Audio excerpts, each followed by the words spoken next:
Hey, this is Amie from Motif Music Studios and Confessions of a Music Teacher here.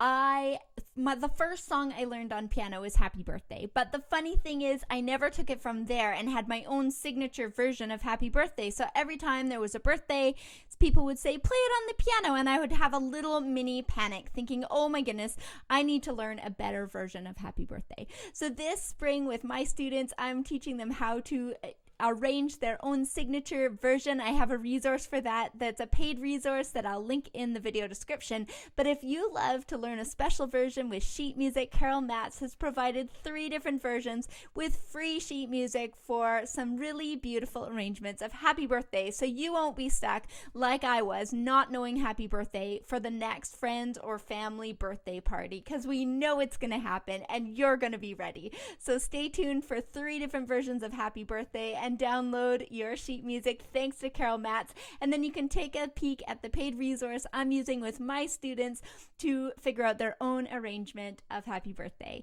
Thanks for listening in.